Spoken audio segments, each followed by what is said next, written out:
eh, la msingi ni kwamba tume tunaelewa matarajio ya Watanzania wenzetu kwamba kuna matarajio makubwa ya kazi ya tume lakini napenda kuhakikishia tu kwamba tume iko kwenye hatua za mwisho. Nadhani safari ya kufika ni karibu zaidi kuliko huko tulikotoka. Kwa hiyo tume inafanya kazi nzuri, inaendelea na kazi na utaona katika kipindi hiki tangu tuanze tarehe 20 Novemba mpaka sasa kwa jumla, na hizi siku 21 inaongeza, inakuwa ni siku 153. Sasa kwa kitu kikubwa kama hichi kilichotokea tarehe 29 ya Oktoba ni kitu kikubwa. Nyinyi wenyewe mnafahamu kwamba saa nyingine upelelezi wa kesi moja tu ngumu ya jinai inachukua muda mrefu. Kwa hiyo kwa shughuli yote hii iliyotokea 29 April kwa hizi siku 153 kwa hiyo ni muhimu kwa tume kufanya kazi kikamilifu. Kwa hiyo sisi tuliomba muda na mamlaka, Mheshimiwa Rais ambaye ndio alotuunda amekubali kutuongezea hiyo muda nyongeza, lakini tu nihakikishie wananchi kwamba tuko hatua za mwisho kabisa. Tulikuwa tumepanga kwanza tutembelee mikoa 6 kwenye plani ya kwanza, tutembelee mikoa 6, lakini tukaona kwamba ni muhimu tupanue wigo. Kwa hiyo tukapanga mpango mwingine, tukatembelea mikoa 11, wilaya 22. Kwa hiyo unaona, nilikuwa nasema mwanzo kwamba kila siku inavyokwenda kazi inaongezeka. Kwa ile mikoa 6 ya kwanza ikawa mikoa 11, wilaya 21 sasa hivi tumetembelea, lakini pia kwamba tukasema kuna tujifunze mikoa ambayo hatuja kwenda. Kwa hiyo tumekwenda Arusha, tukasema tujifunze Kilimanjaro. Kwa nini Kilimanjaro ghasia zilikuwa ndogo sana na Arusha jirani mdomo na pua iko karibu. Kwa hiyo tukaenda Kilimanjaro.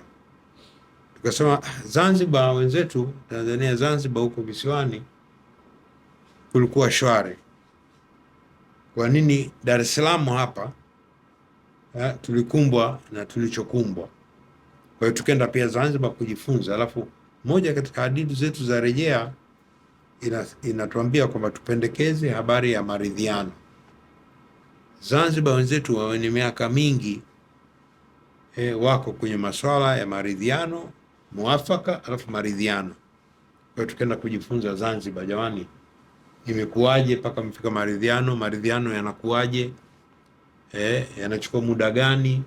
Kitu gani? Ili na sisi tujifunze, tusipendekeze kitu kama kweli hakifai. Lakini pia ule uzoefu wa Zanzibar tumeleta hapa. Kwa hiyo nilikuwa nasema, point yangu ni kwamba kila kazi unavyofanya, unavyochimbua, unavyofanya inaongezeka. Kwa hiyo ni hiyo, ni kukamilisha tu hichi kuhusu ile ongezeko la kazi kadri ya muda ulivyokuwa unakwenda. Tumeanza 0, lakini sasa hivi kweli tuna milima ya makabrasha ya ushahidi, na sisi tunaongozwa na ushahidi tu ambao utatupeleka huko tutakokwenda. Na wakati huo tukitoa ripoti tutawaambia ushahidi wetu kwenye hili umefikia hapa, na tunategemea ushahidi ulioletwa, hatutegemea shahidi ambao uko nje huko. Ndio maana tunawaalika watu waje kutoa ushahidi. Hata sasa hivi wakitaka kuja, mlango iko wazi, lakini mtu kama ana ushahidi uko nje hatuelezi, utegemei sisi tutafikia ushahidi huo.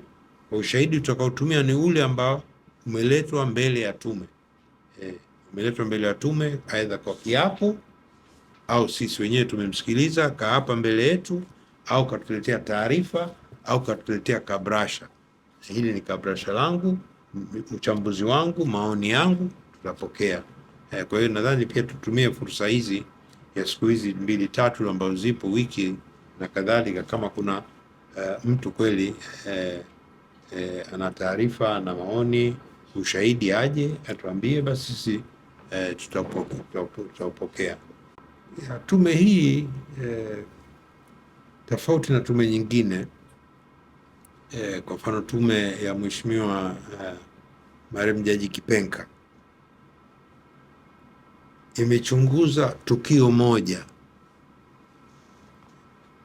Mimi nilikuwa mwenyekiti wa tume ya IHEFU wakati kule wafugaji kwenye bonde la IHEFU wanahamishwa maeneo yale. Kwa hiyo wameondolewa sehemu moja, wamekwenda sehemu nyingine. Tukio pia moja hivi, lakini tukio hili la 29 Oktoba ni kubwa sana, la nchi nzima. Nchi nzima kama unasema mikoa si mingapi hiyo. Kwa hiyo kwa uzito ni kubwa, lakini pili kwa kina pia ni kubwa. Lakini nyingine nadhani ni kwamba ukilinganisha na tume nyingine hizi za kimataifa ambazo pia zina changamoto zake, sio kila tume inapata ushirikiano wa nchi. Tume nyingi za kimataifa nchi hazipi ushirikiano. Mimi niko sasa hivi mwenyekiti wa tume ya Umoja wa Mataifa yanachunguza uvunjifu wa haki za binadamu Sudan. Serikali ya Sudan haitambui tume, haipi ushirikiano, lakini hapa tuna ushirikiano. Tuna ushirikiano, kila mmoja umetoa ushirikiano mkubwa tu. Kwa hiyo hilo pia ni moja ambalo ni tofauti, ambalo pia ni kubwa, kwa sababu bila ushirikiano inakuwa shida pia saa nyingine kuweza kukamilisha hizi shughuli za kazi. Lakini tume yetu imekaa sawa kisheria. Nadhani kama anasema ni chombo ambacho ni cha muda